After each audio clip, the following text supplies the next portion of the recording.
Hola a todos, ¿cómo están? Espero que todos se encuentren bien y bienvenidos a esta clase. Ok, en esta clase vamos a ver lo que es la configuración inicial de lo que hay que realizar después de que Pearson está recién instalado. Entonces, como pueden observar, ya Pearson está recién instalado. Esto fue lo que hicimos en los videos anteriores o en las clases anteriores. Entonces, ¿qué es lo que tenemos que hacer? Bueno, en primer lugar, tenemos que conectar un ordenador en la red local, es decir, en la red LAN o red de área local. Y una vez que está conectado, hay que procurar de la conexión exista un enlace entre el servidor y el ordenador, o en medio hay un switch. También hay que ver de que esos enlaces estén parpadeando y de que exista la conectividad. Entonces, en este caso vamos a repasar un poquito de lo que hemos hecho hasta ahora. Voy a abrir aquí la configuración de esta máquina virtual, que es la que instalé pfSense. En la configuración de red, aquí en VNet 0, este es el que se conecta a WAN, ok, al proveedor de internet, y el VNet 1 es para la conexión con la red local. Entonces, yo ya tengo creado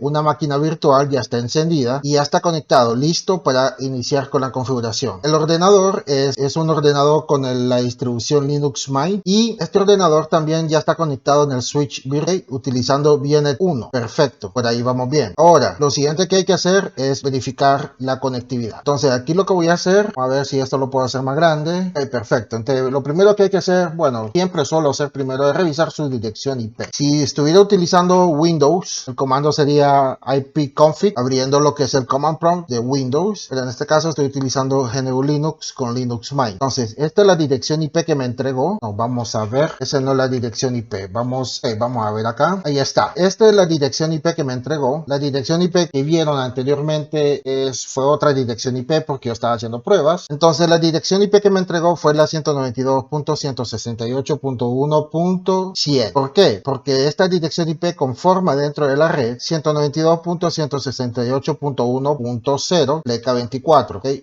Miren, si fijan, la dirección IP de la interfaz LAN es la 1.1, por lo tanto, significa que este es nuestro enlace de salida. Entonces, revisemos aquí nuestro enlace de salida y sí, efectivamente es la misma dirección IP 1.1. Vamos a hacer ping para validar la conexión o la conectividad con el servidor. Perfecto, ya estamos validando y si hay conectividad. Entonces, ya para la configuración inicial, si se fijan, ya por defecto ya tengo internet, y eso que no le he hecho ninguna configuración al pfSense, ok, pero ojo, una vez que esté instalado, que tengan internet, o sea, ustedes pueden comprobar que tiene internet ya por defecto, pero no significa que ahí lo vamos a dejar, no, esto hay que configurarlo. Entonces vamos a entrar al servidor 192.168.1.1. perfecto. Entonces nos abre esta ventana. ¿Qué es esta ventana? Bueno, esto es un problema de seguridad del certificado, ya que es un certificado autofirmado, pero no se preocupen, es un problema de seguridad, no significa que realmente el certificado sea inseguro, simplemente es que es un certificado autofirmado, pues autofirmado por el propio servidor, y por eso aparece este mensaje. Entonces lo primero que hay que hacer es presionar donde dice Advance o avanzado y proceder, aunque dice acá de forma insegura, o de forma insegura entre comillas, porque realmente sí es seguro. Entonces procedemos hacia esta dirección IP 1.1 y nos abre esta ventana. Entonces aquí en nuestro login de pfSense, el usuario por defecto es admin y la contraseña por defecto es pfSense, todo en minúscula. Excelente, nos sale la ventana de bienvenida. Bienvenido al software pfSense. Aquí lo que hay que hacer es seguir este asistente de configuración, darle next, next, next, ir configurando en base a sus necesidades. Entonces vayamos, empecemos con esto. Vamos a darle aquí next. Aquí nos da la información con respecto al soporte global de parte de Netgate. Si ustedes quieren informarse más con respecto al soporte global de Netgate, pueden hacerlo presionando este botón azulito, okay, donde dice Learn More. Le damos siguiente. Ahora, aquí donde se puede configurar lo que es el hostname y el dominio. Okay, el hostname es el nombre del sistema y el dominio es el dominio que le vamos a aplicar para el dominio interno de nuestra red local. Por el momento yo lo voy a dejar así porque yo tengo la intención de mostrar cómo configurar esto en las siguientes clases.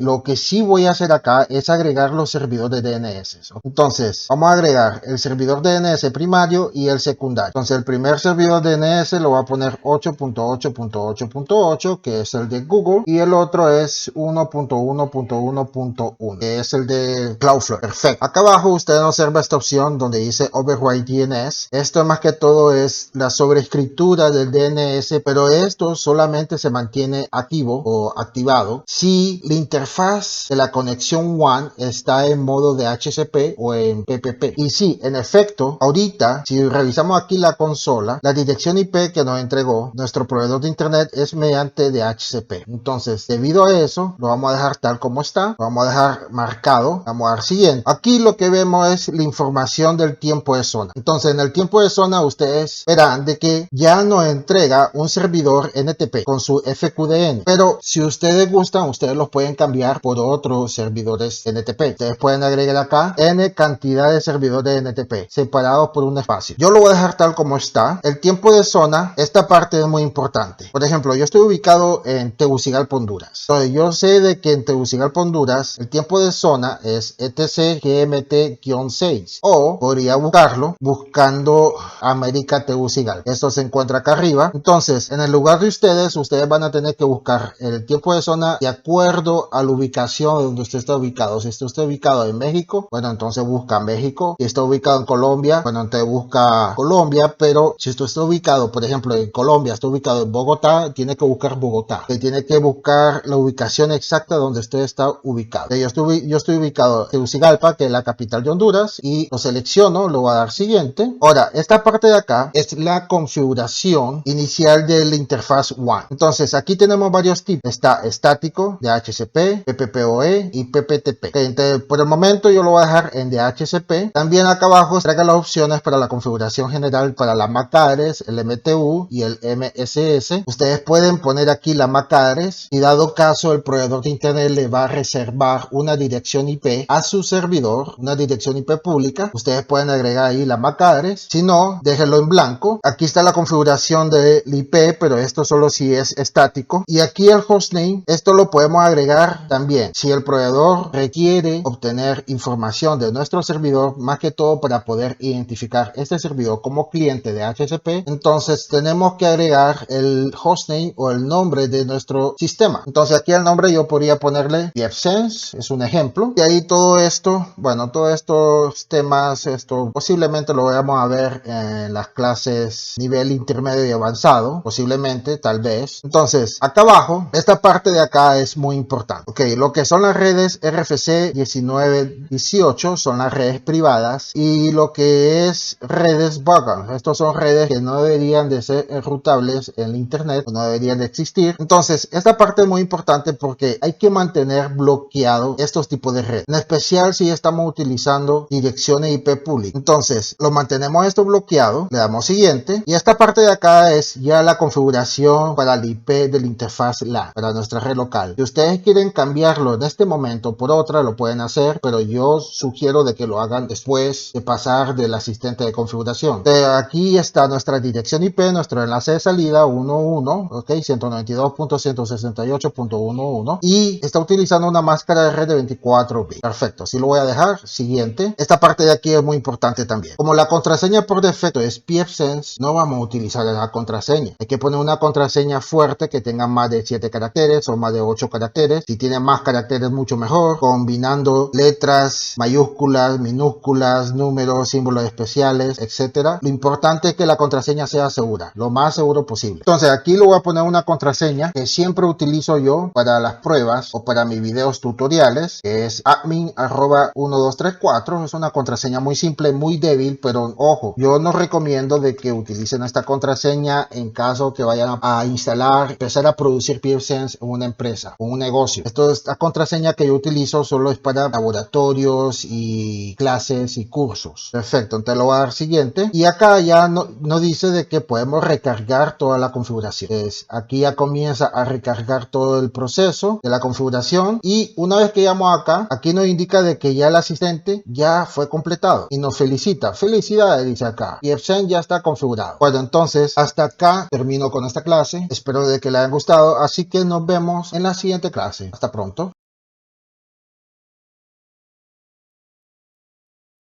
Hola a todos, ¿cómo están? Bueno, en esta clase vamos a conocer lo que es el tablero y sus artilugios de pfSense. Cuando hablo del tablero me refiero a lo que es el dashboard, que está lo que ustedes observan en pantalla, y los artilugios me refiero a los widgets que nos permite revisar lo que es el estado de servicios, estado de la red, estado del servidor, del sistema en sí, y entre otras cosas. Los widgets son estos, tal como pueden observar, lo que estoy moviendo aquí en pantalla. Este es un widget. Entonces, cuando pfSense está recién instalado y ya cuando pasamos por el asistente de configuración, eso lo vimos en la clase anterior, esto es lo que nos muestra, ¿ok? Esto es lo que nos muestra este tablero con 3 widgets. Entonces, aquí voy a explicar acerca de esto. Este widget que ven acá, con respecto al soporte y servicios de Netgate, nos muestra más que todo lo que es la información con respecto al soporte de la comunidad y el soporte de parte de Netgate. Yo la verdad que esto suelo cerrarlo. Con esto podemos minimizarlo, podemos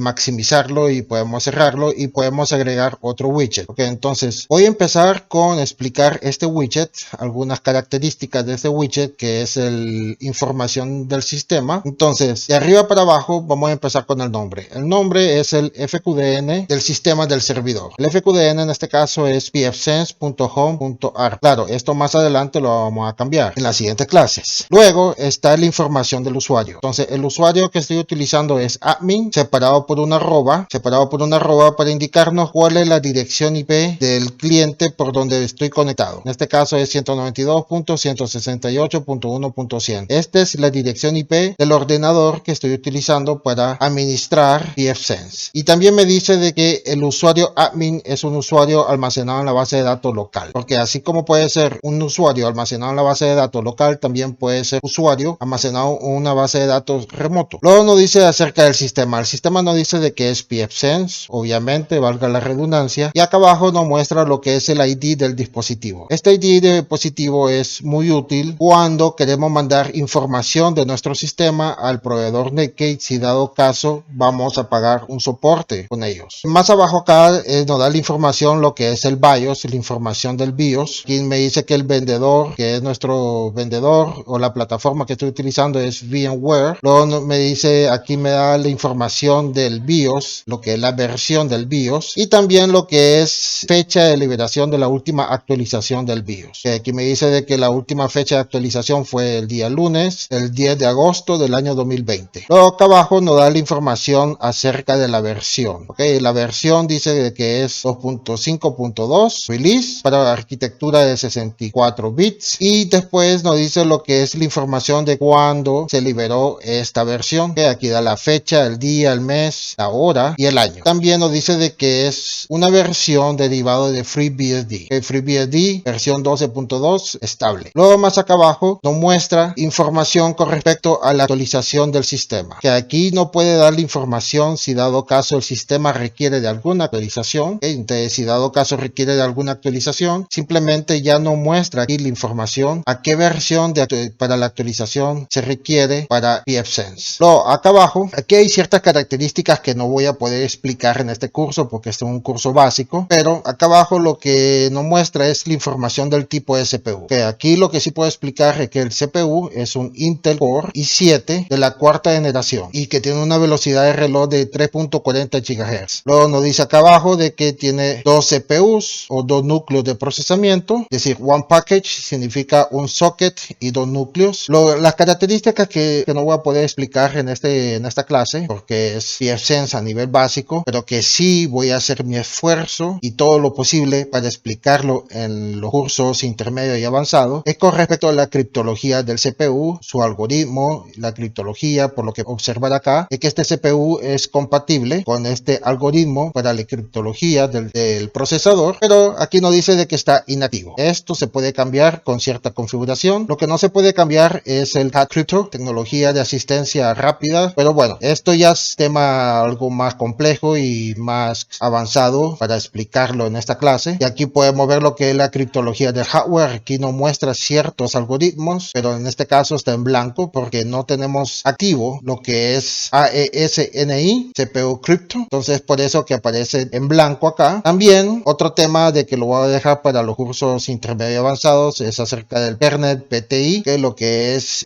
almacenamiento de páginas del kernel y también lo que es la mitigación de muestra de datos de microarquitectura del CPU. Okay, entonces estos son temas ya avanzados que voy a tratar de explicarlo en los otros cursos. Luego nos muestra lo que es el tiempo que tiene el sistema ya corriendo, ya en producción. Aquí lo que nos dice de que el tiempo que tiene de estar levantado es de 6 horas con 0 minutos y los segundos va contando. Estaba 57 segundos, ahora son 3 segundos y sigue contando. Luego acá abajo nos dice lo que es el tiempo y la hora actual, es decir, hoy es miércoles 25 de agosto, son las 6:04 de la tarde CST del año 2021. Y aquí más abajo nos muestra lo que es la información de los servidores de DNS. La primera información que nos muestra es localhost o LUPAC, que es la 127.0.0.1. Esto significa que este servidor está funcionando como DNS local. Luego acá abajo nos muestra estos dos direcciones IP públicas, son los DNS de mi proveedor. En el caso de ustedes puede ser que sea muy diferente. Y adicionalmente, esto lo agregamos durante la asistencia de configuración inicial,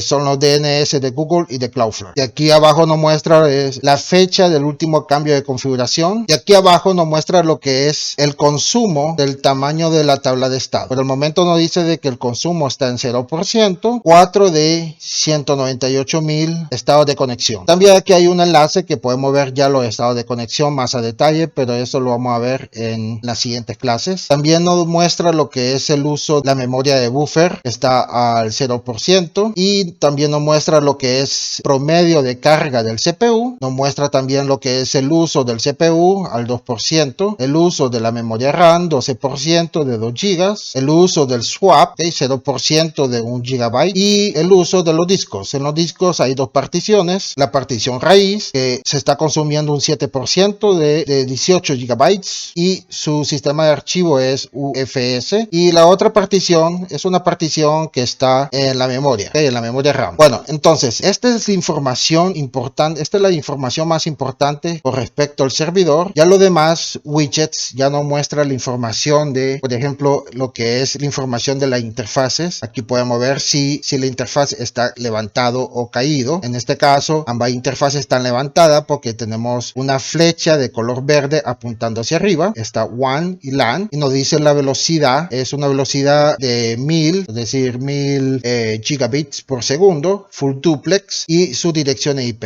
Pero también lo bonito de tablero que podemos agregar otros widgets. Por ejemplo, podemos agregar widgets para que nos muestre la información o el estado del enlace de salida. Por ejemplo, aquí tengo dos enlaces, uno que está esperando obtener una dirección IP versión 6 mediante DHCP, y la otra es que está online, que está conectado, que es el enlace de salida del DHCP, de la interfaz WAN. ¿Qué más podemos ver acá? Podemos ver, por ejemplo, el estado de los servicios que se están ejecutando en el servidor. Tenemos, por ejemplo, aquí la información del DHCP, programa para monitoreo de gateway, lo que es tema de los registros y lo que es el outbound, que es el servicio DNS. Entonces, si se fijan, todos están levantados, están corriendo, porque nos muestra aquí un circulito de color verde, un check en blanco. Si dado caso necesitamos reiniciar algún servicio, tiene algún problema, podemos hacerlo desde acá presionando esta flecha que está curviada, o podemos detener el servicio. También la ventaja de esto, que si se fijan acá en la barra negra, tenemos la opción de configurar el widget.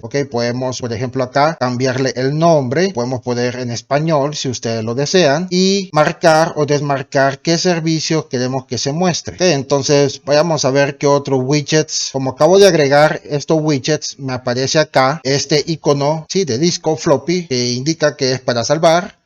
Ya para agregar más widgets, presiono acá y podemos ver, por ejemplo, los registros del cortafuego. Este es otro widget que nos muestra los estados de los registros del cortafuego, qué conexión está siendo bloqueado, desde dónde viene el bloqueo o desde dónde se está permitiendo el acceso, el origen, el destino, el puerto destino, el tiempo de los filtros del cortafuego. ¿Qué más? Por ejemplo, aquí podemos ver ya algo un poco más avanzado, lo que son las estadísticas de las interfaces. Aquí nos muestra lo que son los flujos de datos, ¿ok? Los paquetes entrantes, los paquetes salientes, el tamaño de los paquetes en bytes, ¿ok? Si hay errores en los paquetes entrantes, errores en los paquetes salientes, si hay colisión de la conexión. Vamos a ver, acá también tenemos, por ejemplo, el estado NTP, pero bueno, el servidor NTP está detenido, así que no vale la pena mostrar esto. Este widget es muy importante porque aquí podemos ver ya la carga de los datos, el gráfico del tráfico de la red, ¿okay? La carga de los datos. Aquí podemos ver, por ejemplo, cómo se está fluyendo el ancho de banda, tanto en WAN y LAN. Entonces, esto es lo bonito de conocer el tablero de pfSense a detalle, porque con esto podemos observar y de una forma monitorear todo lo que está sucediendo con el servidor. Bueno, entonces hasta aquí les dejo con esta clase y nos vemos en la siguiente clase. Hasta pronto.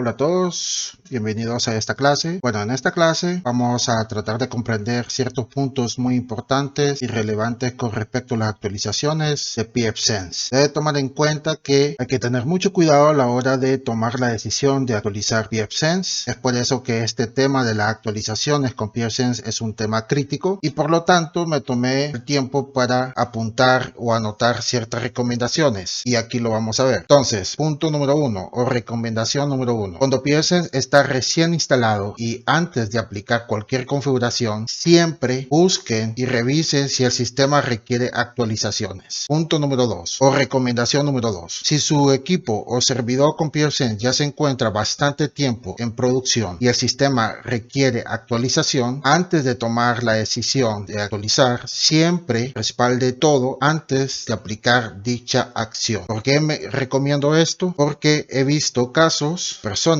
o administradores de pfSense en las redes sociales que toman la decisión de actualizar y una vez que actualice se dan cuenta de que los servicios se rompieron o se quebraron o no arrancan. Entonces es un problema eso. Recomendación punto número 3. Antes de actualizar un pfSense que ya se encuentra en producción y quiere probar suerte con la actualización, primero aplique la recomendación número 2 con respaldar todos los datos. Luego instale pfSense en una máquina virtual como ambiente de prueba y opcionalmente en una red aislada. Luego restaure los respaldos en el pfSense recién instalado en la máquina virtual, es decir, los respaldos que sacó del pfSense del servidor que están en producción, y por último comience a actualizar la versión de pfSense para corroborar si todos los servicios se mantienen o no estables y en perfecto funcionamiento después de la actualización. ¿Okay? Este punto o esta recomendación es muy importante porque yo he visto muchos que comienzan a quejarse en las redes sociales de que actualizan pfSense en el servidor en producción y después de la actualización comienza a fallar. Entonces, es por eso que yo recomiendo que hagan esto en una máquina virtual antes de hacerlo en un servidor de producción. Punto número 4 o recomendación número 4. Si su pfSense en producción ya es una versión anterior a la versión actual, es decir 2.5.2, y quiere actualizar el sistema a su última versión, primero aplique las recomendaciones número 2 y número 3. Debe comprender que es completamente imposible actualizar, por ejemplo, una versión 2.4.1 hacia la última versión en un solo salto. No se puede. ¿Okay? Si ustedes quieren actualizar de 2.4.1 hacia la última versión, tiene que pasar por el resto de las versiones que le siguen después de la versión 2.4.2.1 hasta llegar hasta la 2.5.2 o la última actualización. Recomendación número 5. Si su pfSense en producción es una versión anterior a la versión 2.4.x, por ejemplo, versiones de la rama 2.3.x o más antiguo, y esto debido a que el procesador del equipo o servidor no soporta la arquitectura de 64 bits, es decir, está corriendo en producción pfSense en un servidor que tiene un procesador con la arquitectura de 32 bits y no soporta 64 bits, y usted como administrador o encargado del servidor quiere actualizar, ojo, tenga mucho cuidado con actualizarlo a una versión que ya no soporte la arquitectura de 64 bits del procesador. No es que no se pueda, pero si eso llegara a suceder, el servidor ya no va a procesar adecuadamente. Y por último, recomendación número 6, si su pieza en producción está corriendo la última versión y por X o Y razón descabellada o justificable quiere retroceder a una versión anterior o más vieja, es preferible que mejor formatee el disco duro y reinstale pfSense como nuevo con la versión de su preferencia. Bueno, entonces ya tomando en claro estas recomendaciones, y ustedes lo van a encontrar en los recursos de esta clase, vayámonos a la práctica. Aquí yo tengo pfSense instalado y si se fijan aquí en el widget de la información del sistema, la versión que tengo instalado es la 2.5.1 release. ¿Okay? Esto significa que no estoy usando la última versión. Acá abajo hay un aviso, existe una versión disponible que es la 2.5.2 y vamos a actualizarlo. Pero antes, tomando en cuenta las recomendaciones, vamos a hacer los respaldos. ¿Okay? Entonces para eso nos vamos aquí a diagnósticos, vamos a ver y nos vamos aquí donde dice backup y restore, respaldo y restauración. Y simplemente seleccionamos todas las áreas, todos los servicios, ¿okay? Donde dice R y descargamos, ¿okay? En formato XML es el archivo, descargamos toda la configuración del respaldo del servidor. Ya teniendo esto hecho, vayámonos a actualizar. Entonces para actualizar tenemos que irnos aquí a sistemas y nos vamos acá abajo donde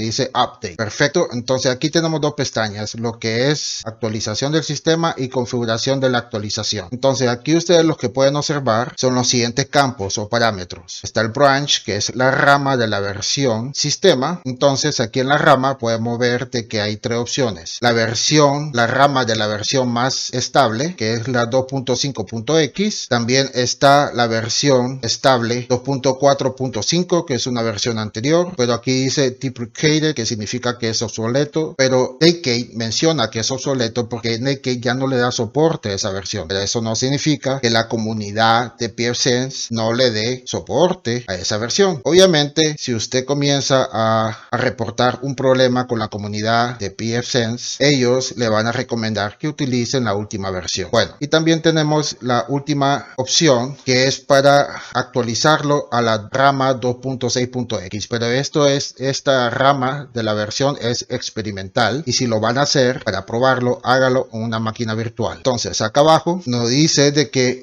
la versión del sistema actual que está corriendo es la 2.5.1. Luego acá abajo nos dice que la última versión con respecto a la base del sistema es la 2.5.2 y acá abajo está el botón para actualizar. Entonces vamos a actualizar este sistema, vamos a presionar aquí confirmar y perfecto, aquí ya podemos ver el proceso de la actualización y esto va a demorar dependiendo la velocidad del ancho de banda para la descarga de los paquetes necesarios para la actualización y va a demorar también dependiendo de las características del hardware o la potencia que tiene el servidor. Como pueden observar, todavía sigue en proceso con respecto a la actualización. Una vez que esto finalice, el sistema va a reiniciarse, así que esperemos que esto finalice. Bueno, por lo que puedo observar, ya pfSense ya se actualizó porque ya se acaba de reiniciar, así que voy a ingresar al sistema para verificar y revisar de que todo esté funcionando normalmente. Excelente, aquí me sale lo que es la noticia del derecho de autor y otra información de Netgate. Okay, aquí ya me sale otro mensaje de agradecimiento. Vamos a cerrar acá y vamos a revisar aquí los servicios en este widget, okay, en este widget que está aquí, y por lo que veo todo está corriendo con normalidad. Todos los servicios están corriendo con normalidad, funcionando perfectamente, y aquí podemos observar en la información del sistema que ahora está actualizado a la 2.5.2 y acá abajo nos entrega la información de que el sistema ha actualizado a su última versión. Entonces, si dado caso, ya por último, si dado caso ustedes desean de que esta información no le muestre acá en la parte de la versión del sistema, existe una manera para cumplir dicha configuración. Entonces nos vamos aquí a update el sistema, vamos a revisar acá a ver qué nos dice. Ok, dice que el estado está actualizado, excelente. Entonces nos vamos a irnos acá a configuración del update y aquí hay una opción que dice dashboard check, que esto es para que deshabilite la revisión de forma automática de las actualizaciones de pfSense. Entonces yo lo voy a marcar, voy a salvar, y esto lo hago más que todo para que yo como administrador pueda revisar la actualización después de cierto tiempo manualmente. Evito de esta manera de que el sistema me entregue la notificación de la actualización. Que fijan aquí en la versión ya no me aparece abajo las notificaciones de las actualizaciones, pero esto es opcional. Esto solamente si ustedes lo quieren hacerlo de esta manera, no es obligatorio, y bueno, entonces ya con esto finalizo la clase y nos vemos en la siguiente clase. Hasta pronto.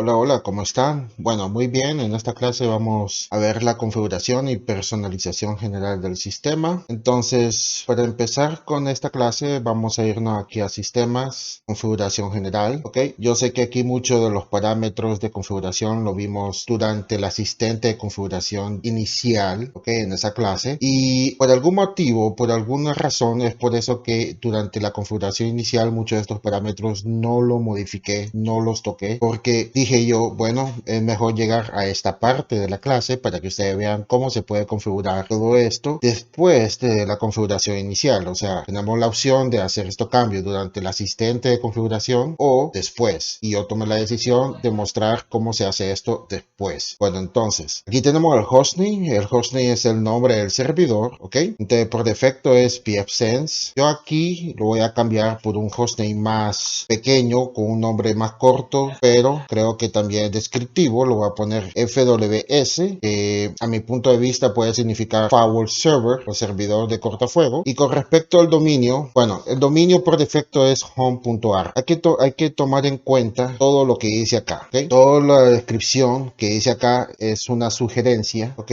O recomendación de parte de Netgate. Ahí lo que dice de que no es bueno ahora utilizar el dominio .local, que en la parte final de dominio no es bueno poner .local, porque .local ahora ya es utilizado en el alto nivel de dominio. O sea, uno de los servidores uno de los cuatro servidores que yo le mencioné en una de las clases anteriores, que es el servidor TLD. Entonces, .local es utilizado por DNS de multidifusión, y es por esa razón que recomienda no utilizar .local, porque puede presentar problemas con DNS o con ciertos equipos y aplicaciones de redes. Aquí dan ciertos ejemplos, ¿ok? Aquí en estos paréntesis muestra ciertos ejemplos de aplicaciones que funcionan a nivel de red y que hacen DNS de multidifusión, y utiliza local, ¿ok? Utiliza local. Entonces, para esto es mejor utilizar ARPA o cualquier otro dominio que no sea .local. Y si quieren utilizar .local lo pueden hacer, pero pueden hacerlo de esta manera, con por ejemplo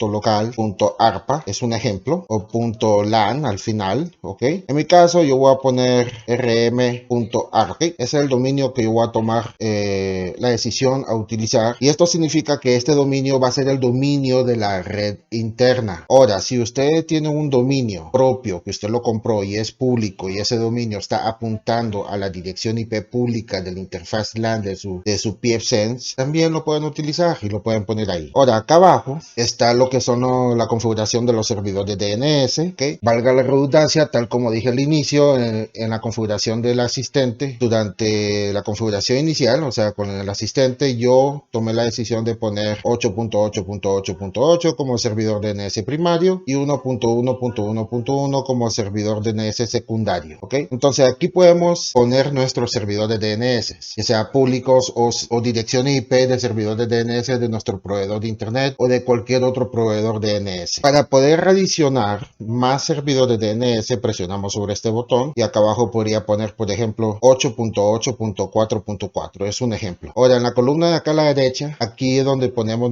los hostnames que apunta a los servidores DNS. Pero esto más que todo para la verificación TLS, si dado caso tenemos nuestro propio servidor DNS que está siendo verificado mediante un certificado SSL TLS. Pero bueno, eso ya es un tema ya más avanzado, y eso tal vez lo podríamos ver en los cursos, en los cursos de intermedio y avanzado de pfSense. Ahora, acá abajo, esto también lo vimos durante la configuración inicial con el asistente de pfSense, lo que es la sobreescritura DNS. Esto lo que hace es sobreescribir todas las consultas y peticiones DNS. ¿Qué se refiere con sobreescribir? Bueno, cuando estamos consultando un dominio o la petición de DNS, por ejemplo Facebook, entonces lo que hace es sobreescribir esa consulta mediante los servidores de DNS de nuestro proveedor de internet. ¿Por qué sucede esto? Esto sucede porque tenemos habilitado esta opción, y esto lo que hace es que esta opción se habilita cuando la interfaz WAN está siendo utilizado o configurado por DHCP o PPP. Entonces, de forma automática ya utiliza los servidores DNS del proveedor, ¿okay? Del proveedor de internet, y no los servidores de DNS públicos, tales como lo que tengo aquí puesto acá arriba, ¿ok? Entonces, a eso se refiere lo que es la sobreescritura, ¿ok? Primero lo manda a los servidores de DNS de nuestro proveedor, ¿ok? La consulta de DNS lo manda ahí primero, y todo eso se está sobreescribiendo con los servidores de DNS de nuestro proveedor. Ahora, si queremos utilizar directamente estos servidores que están acá, la opción sería desmarcar acá y deshabilitar esta funcionalidad, ¿ok? Pero esto se hace solamente si el interfaz WAN lo tenemos configurado de tal modo que no sea de DHCP ni PPP, ¿ok? Puede ser estático o PPPoE o cualquier otro tipo de configuración, pero que no sea de DHCP o PPP. Por lo general, la configuración de la interfaz es estática, ¿ok? Porque recuerden, todo servidor es bueno que tenga su dirección IP estática, pero esa dirección IP pública estática tiene que ser aprobado y validado por el proveedor de internet. De lo contrario, no va a funcionar, ¿ok? Bueno, entonces voy a volver a marcar esto. Acá abajo vemos lo que es el comportamiento de resolución DNS. ¿Qué significa esto? Tenemos tres opciones. Entre las tres opciones, primero dice utilizar el DNS local. ¿Por qué? ¿Qué significa esto? Esto significa que pfSense ya tiene su propio servidor DNS localmente, y localmente en su propio caché se está almacenando todas las consultas y peticiones de DNS. Y si dado caso en el caché no se encuentra lo que el cliente realmente está peticionando en el caché DNS, lo manda esa petición y esa consulta a los servidores externos. ¿Y cuáles son los servidores externos? Bueno, estos que están acá. Perfecto. Ahora tenemos otras opciones, pero estas opciones depende del escenario, depende del tipo de la estructura de red, ¿ok? Si tenemos otros servidores por detrás, como no sé, un servidor de DNS manejado por un controlador de dominio, es un ejemplo, o cualquier otro tipo de servidor, ¿ok? Entonces aquí dice de que la segunda opción, utilizar el DNS local, pero ignorar los servidores DNS remotos, o la otra opción, la tercera opción es utilizar los servidores remotos y después ignorar lo que es la consulta de DNS local. En este caso lo vamos a dejar tal como está, acá primera opción. Ahora acá abajo está lo que es la localización. Esto también lo vimos durante la configuración inicial mediante el asistente, el wizard de configuración de pfSense, y aquí lo que vemos es el tiempo de zona y los servidores NTP, ¿ok? Entonces, el tiempo de zona, como yo dije, aquí hay que indicar dónde está ubicado el servidor. En este caso, el servidor está ubicado en América Tegucigalpa, pero bien pude haber seleccionado etc GMT-6, ¿okay? Cualquiera de las dos opciones. Y de los servidores time servers, los servidores NTP,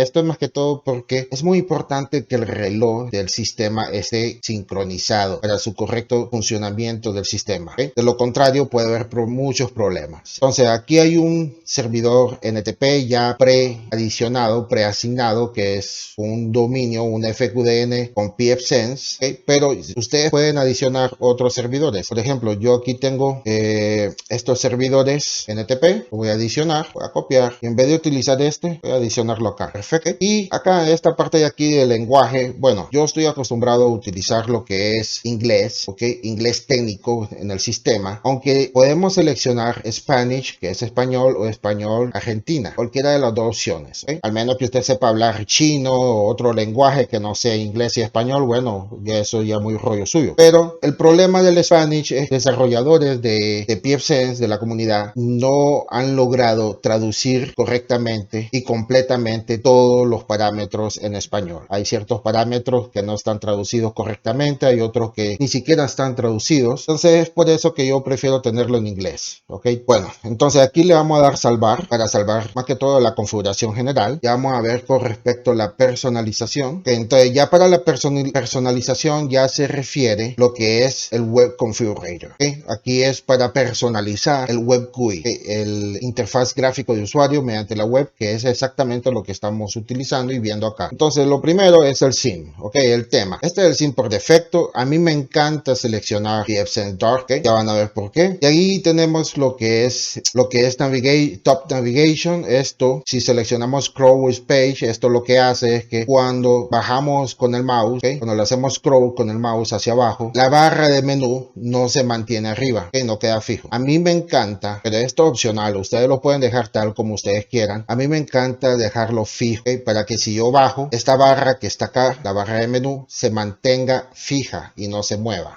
Otra cosa que tenemos acá es el hostname en el menú. ¿Okay? Por defecto, y más que todo por cuestión de seguridad, es buena idea tenerlo así por defecto, que no muestre ningún nombre de hostname. ¿Okay? El hostname, si lo seleccionamos, va aquí en el lado derecho de la barra de menú, tiene que aparecer el nombre del servidor o el FQDN completo. Yo la verdad, honestamente, yo estoy acostumbrado a seleccionar hostname solamente y no todo el FQDN. ¿Por qué? Porque qué tal si, dado caso por X casualidad o X necesidad, hay que publicar el login de PFSense en internet, aunque no es nada seguro. Entonces le estamos mostrando la información a cualquier, o sea, le vamos a dar la información, el hostname o el FQDN, ¿okay? Fully Qualified Domain Name. Yo suelo escoger hostname, pero claro, yo no publico el login de PFSense en internet. Evito hacer eso. Ahora, aquí tenemos lo que es el número de columnas del tablero, ¿ok? A esto se refiere, vamos a ver acá, voy a abrir esto por aparte, se refiere a esto, ¿ok? Se ven dos columnas, pero ¿qué sucede? ¿Qué pasa si yo selecciono tres columnas? ¿Ok? Vamos a salvar tal como lo tenemos configurado, ¿ok? Ya está salvado, vamos a refrescar, ¿ok? Miren, si se fijan, ya se puso en negro, ¿ok? Lo que es el theme, y esto es lo que me gusta más este color, porque así no me daña la vista y me relaja la vista, ¿ok? El ojo humano, cuando me toca trabajar con el web GUI de PFSense. Y vamos a ver acá, voy a refrescar aquí, ¿ok?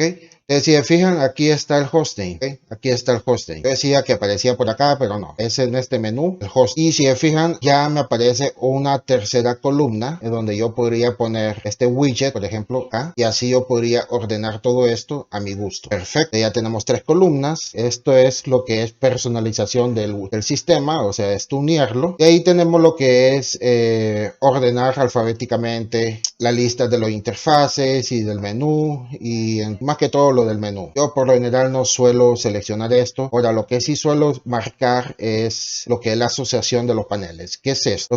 Asociación de los paneles es más que todo para por ejemplo, la primera opción, si yo marco acá y habilito esto, estoy creando un panel para los widgets, aunque eso ya está aquí. Ok, si yo abro acá, aquí están los widgets, pero vamos a ver qué sucede. Voy a marcar ahí, voy a salvar, perfecto, ya se salvó. Ahora voy a refrescar acá y si se fijan, aquí cambia todo, ¿okay? Aquí ya me sale Available Widgets, ¿okay? Y es prácticamente lo mismo, solo que la única diferencia es que le sale ya un panel por aparte, ¿okay? Antes estaba acá donde decía Dashboard, aquí estaba el botón de signo plus o de signo más para abrir los widgets y así es con los demás. Por ejemplo, acá la asociación de panel para los filtros de registros, ¿okay? Voy a mostrar esto como un ejemplo, voy a abrir esto acá en status, registros del sistema, lo voy a abrir en otra pestaña. Entonces, esto más que todo para mostrarlo aquí con un ejemplo. ¿Qué pasa si yo habilito esto? Me va a mostrar un panel para filtrar los registros. Esto es muy útil para hacer troubleshooting y resolver problemas de red, de sistemas, etcétera. Entonces, vamos a salvar acá. Perfecto. Ahora voy a refrescar acá. Van a notar de que ahora ya me aparece este panel para hacer filtros más avanzados, ¿ok? Y así es con los demás, ¿ok? Para el manejo de los registros, si yo habilito esto, va a salir un panel en los registros, pero en la parte de abajo, ¿ok? Para manejar y configurar más que todo ciertos detalles de los registros. Vamos a refrescar aquí y vamos a bajar esto hasta abajo y aquí sale otro panel, ¿ok? Manejo de los registros. Aquí yo puedo indicar, por ejemplo, cuántos registros quiero que se lea en el disco duro o se genere en el disco duro, el tamaño de la rotación de los registros, etcétera, etcétera, que esto lo vamos a ver en una de las siguientes clases. Perfecto. Y también vamos a ver aquí monitoreo del sistema. Bueno, el monitoreo del sistema se refiere a esto. Vamos a ver acá, status monitoreo. Entonces, este es el monitoreo de sistemas, como pueden observar, pero ¿qué pasa si yo habilito aquí el panel o comienzo a asociar el panel para la configuración de monitoreo? Okay, salvo, perfecto. Ahora refrescamos esta página y ahora ya me aparece esto. Así yo puedo filtrar lo que es el monitoreo del sistema. Ya puedo seleccionar monitoreo del sistema, tráfico, paquetes, calidad de DHCP, ¿ok? Y los submenús que representa cada uno de ellos. Perfecto. Entonces es por eso que a mí me gusta habilitar y asociar estos paneles. Entonces de ahí lo que podemos observar ya para la personalización, ya para finalizar con esta clase, es el color del login page. Por defecto está en este color azul oscuro, pero a mí me encanta seleccionar este color, lo que es el Crimson Red, que es el color rojo, perdón, y también mostrar, por ejemplo, el hostname en el banner de login. Pero ojo, tengan mucho cuidado, si van a publicar el login en el internet, no habiliten esto, no muestren cuál es el nombre del servidor si el login va a estar en público, ¿ok? Ante la vista del medio mundo. Si solo va a estar a la vista en una red privada segura, no hay falla, pueden habilitar esto, no pasa nada. Entonces vamos a salvar y vamos a ver el ejemplo, a cerrar acá. Ahora voy a hacer un logout y ahora miren, ahora es rojo y aquí me aparece el hostname, FQDN. Perfecto, entonces simplemente voy a ingresar de nuevo. No puedo, pero bueno, yo creo que aquí finalizo esta clase y nos vemos en la siguiente clase, así que hasta pronto.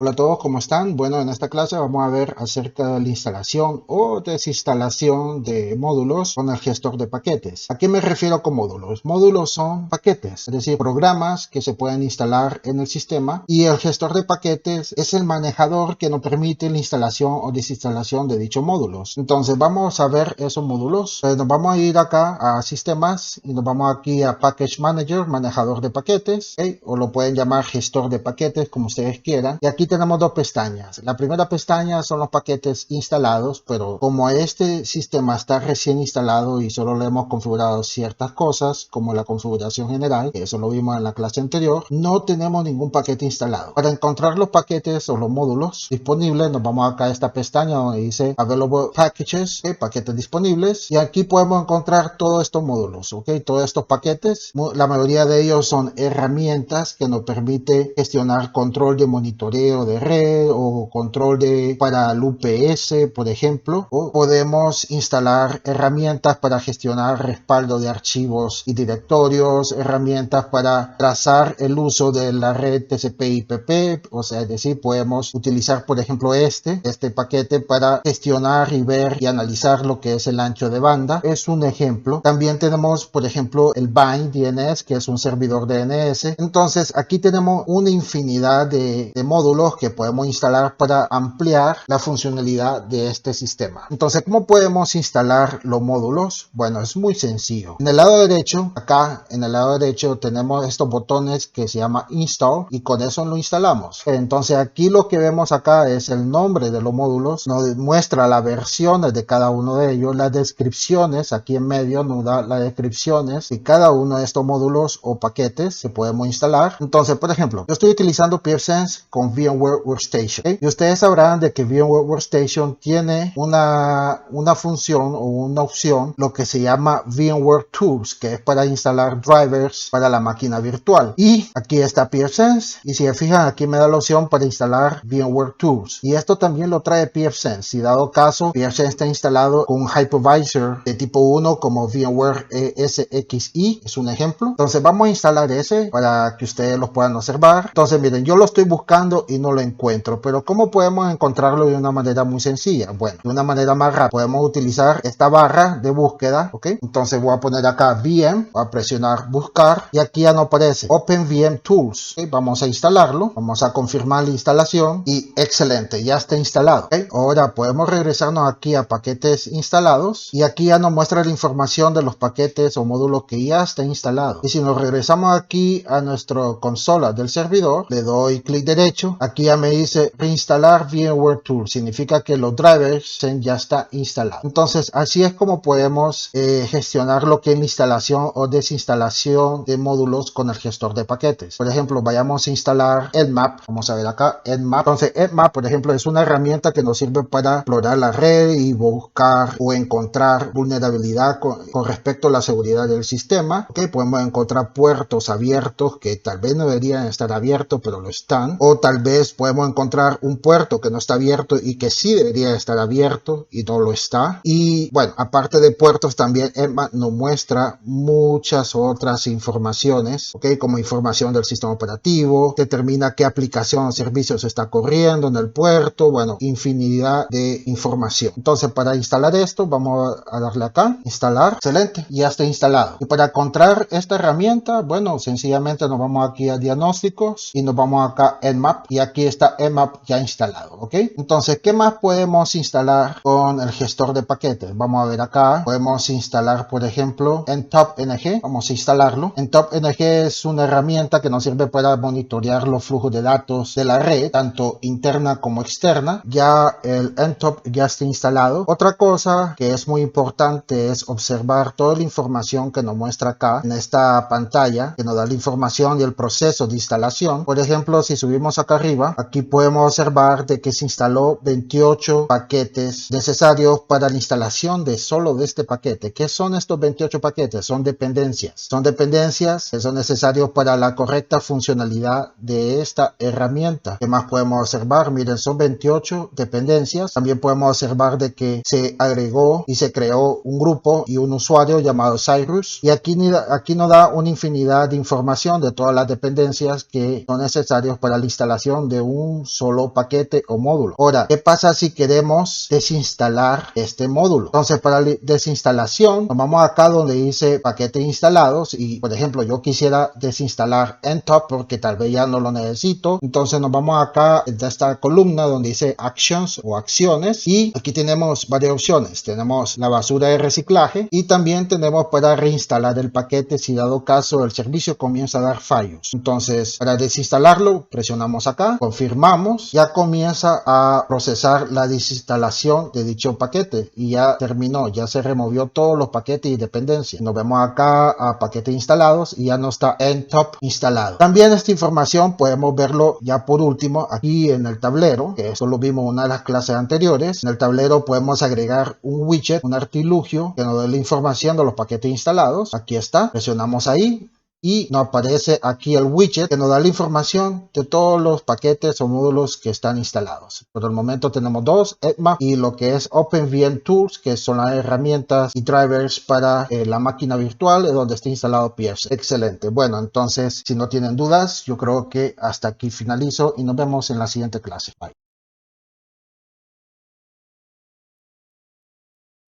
Hola a todos, espero que todos estén bien, bienvenido a esta clase. Bueno, en esta clase lo que vamos a ver es cómo proteger los menús de la consola con una contraseña. ¿A qué me refiero los menús de la consola? Ojo, no confunda la consola con el shell, son dos cosas muy diferentes. Los menús de la consola es exactamente lo que observan en pantalla. Estos números que observan acá, de 0, 1, 2, 3, 4, etcétera, hasta el número 16, todos estos son los menús de la consola. Cada uno de estos menús tiene sus propias funcionalidades. Ahora, ¿por qué es importante protegerlo con una contraseña? Bueno, la respuesta es muy sencilla. Por lo general, el servidor siempre va a tener un monitor. El monitor va a mostrar estos menús. Y también el servidor, por lo general, también dispone de un teclado. Ahora, ¿qué pasa si una persona no autorizada logra aproximarse o acercarse donde está el servidor y observa estos menús? Bueno, tal vez no suceda nada, pero ¿qué tal si esa persona es maliciosa, tiene malas intenciones o es curiosa y comienza a probar cada uno de estos menús para ver qué es lo que sucede? ¿Qué es lo que va a suceder? Va a alterar el servidor, va a alterar todos los funcionamientos, todos los servicios que se está ejecutando en producción en el servidor y va a afectar todas las redes perimetrales. Entonces, es por eso que es importante proteger estos menús con una contraseña. Ahora, ¿cómo lo hacemos? Es muy sencillo. Vamos a ingresar aquí al web GUI. Excelente. Entonces, para proteger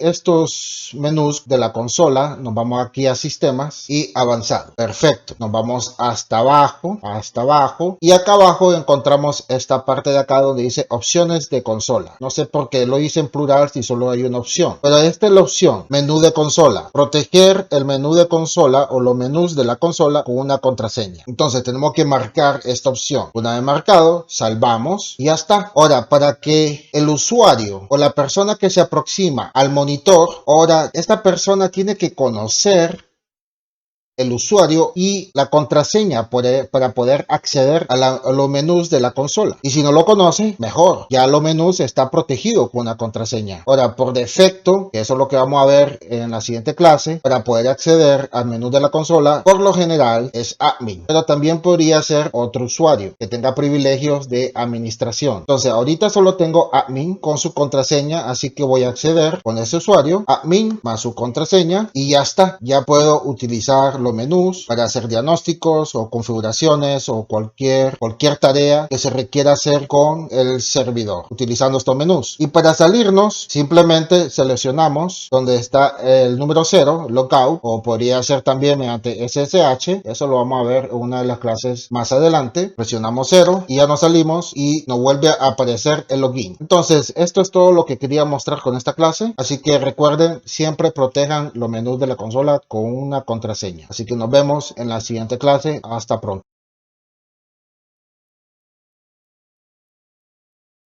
Hola a todos. Bueno, en esta clase lo que vamos a ver es acerca de la gestión de usuarios y grupos locales para la administración de pfSense. Esto es muy importante si disponemos de un departamento de informática o un departamento de tecnología de información en la empresa, donde tenemos varios administradores de sistemas y queremos de que los administradores de sistemas tengan sus propios roles y privilegios para la administración de pfSense. Para ello nos vamos acá donde dice System y nos vamos acá abajo, User Manager, manejador de usuarios. Aquí tenemos varias pestañas. La primera pestaña es la pestaña de usuarios. Por defecto tenemos un usuario que es admin. Si se fijan en su estado, está habilitado y pertenece al grupo admins o administradores. Luego tenemos la pestaña grupos, que por defecto tenemos dos grupos. El primer grupo es para agregar los usuarios que van a tener los privilegios de administración completo del sistema, y luego tenemos otro grupo que es para definir todos los usuarios. Luego tenemos la pestaña Settings, que es para la configuración del manejador de usuario. Aquí podemos definir qué tipo de servidor va a funcionar para la autenticación de usuarios. En este caso tenemos el de tipo local, base de datos local, y también tenemos la pestaña de servidores de autenticación para adicionar más diferentes tipos de servidores de autenticación que podrían ser servidores usuarios o LDAP, también conocido como servidores de directorio activo. Ok, vamos a empezar con crear los usuarios, pero antes de crear los usuarios es importante que entiendas de que es una buena práctica deshabilitar el usuario admin. Por defecto está habilitado, pero para poder deshabilitar el usuario admin es muy importante que por lo menos exista un usuario que tenga todos los privilegios de administración. Entonces para ello vamos a crear ese usuario. El usuario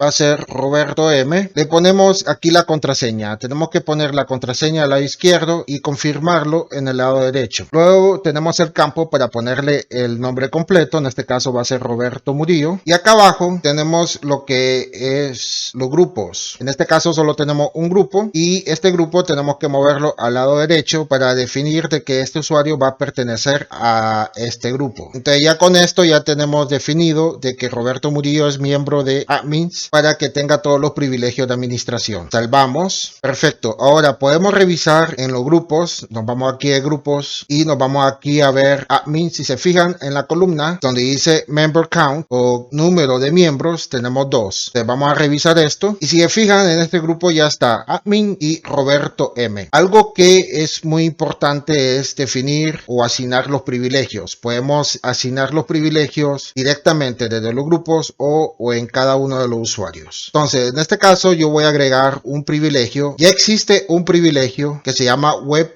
CFG All Pages, que significa de que cualquier usuario que pertenezca a este grupo va a tener el rol para acceder a todas las páginas para la administración de pfSense. Voy a agregar un privilegio y como pueden observar aquí están todos los privilegios que le podemos asignar y definir a los grupos o usuarios. El privilegio que le voy a asignar al grupo admins va a ser User System Shell Account Access. Esto significa que es para el acceso de la cuenta mediante la shell, es decir, mediante el protocolo SSH. Salvamos. Excelente. Entonces, si se fijan, ya tenemos dos privilegios y esto lo podemos revisar también acá usuarios. Nos vamos acá donde dice Roberto M y acá ya están los privilegios definidos, ya están asignados. Ahora, ya que tengo creado Roberto M, vamos a probar. Voy a hacer un logout del pfSense y vamos a probar con el nuevo usuario, Roberto M, y su contraseña. Excelente, ya funcionó. Entonces, si se fijan aquí en la información del sistema está Roberto M separado por una arroba y la dirección IP del equipo que está utilizando. Y podemos observar de que es una base de datos local. Entonces, regresémonos de vuelta acá a User Manager. Ahora, como dije anteriormente, una buena práctica es deshabilitar admin. Vamos a habilitar admin. Al deshabilitar admin es muy importante comprender que lo estamos deshabilitando en el nivel del web GUI, pero esto no significa que a nivel del sistema operativo lo estemos deshabilitando para el acceso mediante SSH. Salvamos y perfecto, ya está deshabilitado el admin. Podemos corroborar saliéndonos del sistema, haciendo un logout. Voy a poner aquí admin y su contraseña y como pueden observar, acá arriba me dice de que el usuario o contraseña es incorrecta. No podemos acceder con admin y eso es bueno por cuestión de seguridad. Ahora, las siguientes tareas para la práctica de esta clase es crear por lo menos 2 grupos más y 2 usuarios más. Entonces, en los grupos vamos a crear un grupo para la administración de DHCP y otro grupo para los diagnósticos. ¿Qué significa esto? Que un grupo le vamos a asignar las tareas a un usuario para la administración en relación a todo lo que tenga que ver con el servidor de DHCP, sus registros, sus estados, y otro grupo para otorgarle la tarea a otro usuario para el diagnóstico de pfSense. Entonces, vamos a crear el grupo de DHCP. El scope va a ser local y aquí en la descripción vamos a poner administración de DHCP. Perfecto. Acá abajo, los miembros del grupo tenemos dos, Roberto M y admin. Roberto M tiene los privilegios para la administración completo del sistema. Entonces, necesitamos crear un usuario para que pertenezca a este grupo, pero eso lo vamos a hacer luego. Salvamos. Ahora vamos a crear otro grupo para diagnósticos. El scope va a ser local y voy a poner aquí administración diagnósticos. Salvamos. Ahora, lo que quiero mostrar acá es cómo asignar privilegios. Yo prefiero de que ustedes aprendan de que los privilegios se asignen en los grupos, al menos que específicamente se asigne un privilegio específico que no tenga que ver con el grupo. Entonces, vamos a irnos a DHCP y vamos a asignar los privilegios para las tareas o roles de DHCP. Esto significa que cuando creamos el usuario, lo agregamos a este grupo, ya automáticamente se le va a asignar dichos privilegios. Bueno, perfecto. Entonces ya tengo asignados los roles o privilegios. Esto lo voy a mostrar, está acá abajo. Donde está marcado en este color rojo o anaranjado es porque ya está seleccionado los privilegios. Para asignar más de un privilegio, simplemente presionando el tecla control del teclado, seleccionamos y así podemos seleccionar más privilegios. Entonces, si lo pueden observar, ya los privilegios está lo que es el servidor de DHCP en servicios y también para editar lo que es el mapeo de dirección IP estáticos. También acá abajo está lo que es el privilegio para revisar el estado de liberación de DHCP y lo que son los registros de DHCP. Salvamos y ahí ya tenemos todos los privilegios para este grupo, para los roles o tareas de administración, más que todo para el usuario que va a pertenecer a este grupo. Salvamos. Ahora vamos a hacer lo mismo con diagnósticos. Vamos a asignar lo que son los roles y tareas para diagnósticos. Entonces los diagnósticos lo podemos encontrar acá. Empieza desde ARP Table y termina hasta donde dice Trace Root. Bueno, para el grupo de los diagnósticos le vamos a asignar los siguientes diagnósticos. Diagnósticos de respaldo y restauración. Diagnósticos para la utilización del CPU o para revisar lo que son procesos del CPU. Diagnóstico de búsqueda DNS. También podríamos asignarle, por ejemplo, diagnósticos para el tráfico de la red mediante las interfaces. También podríamos asignarle, por ejemplo, diagnósticos de captura de paquetes. Podríamos asignarle el diagnóstico para que reinicie el sistema y también podríamos asignarle el diagnóstico para que nos muestre los estados de la conexión y por último el diagnóstico para que haga un trazado de ruta. Salvamos y ahí tenemos los diagnósticos, los privilegios de diagnósticos para este grupo. Salvamos. Bueno, ya que tenemos creado los dos grupos y le asignamos los privilegios a cada uno de los grupos, ahora vamos a crear los usuarios para adicionarlos en los grupos de DHCP y diagnósticos. Vamos aquí a Users y el siguiente usuario que vamos a crear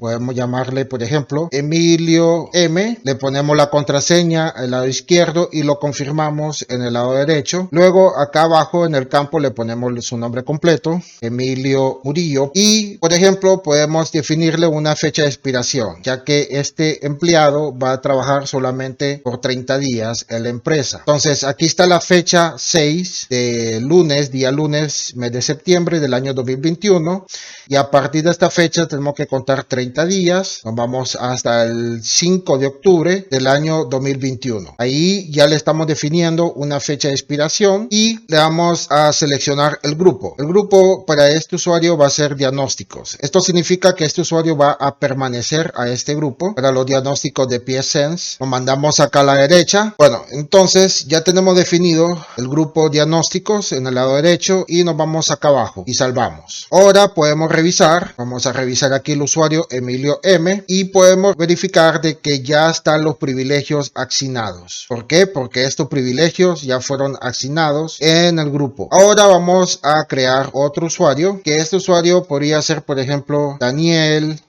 D, ok, otro empleado de la empresa. Bueno, le ponemos aquí su contraseña y su nombre completo, Daniel Domínguez. Este empleado es un empleado con tiempo indefinido, así que no le vamos a asignar ninguna fecha de expiración. Y este administrador le vamos a asignar al grupo de HCP. Ya el grupo de HCP ya se encuentra aquí al lado derecho. Con esto significa que este usuario va a pertenecer a este grupo y salvamos. Revisamos y podemos observar de que ya los privilegios ya fueron asignados, que son los privilegios más que todo para la administración del DHCP. Bueno, ya que tenemos creados los usuarios y los grupos y ya le asignamos los privilegios, vamos a hacer la prueba. Entonces voy a hacer logout y vamos a empezar con el usuario Emilio M. Aquí está el perfil de Emilio M, lo podemos corroborar aquí en la pestaña de sistema donde dice logout, entre paréntesis Emilio M. Este administrador va a tener los privilegios para respaldar o restaurar el sistema de pfSense.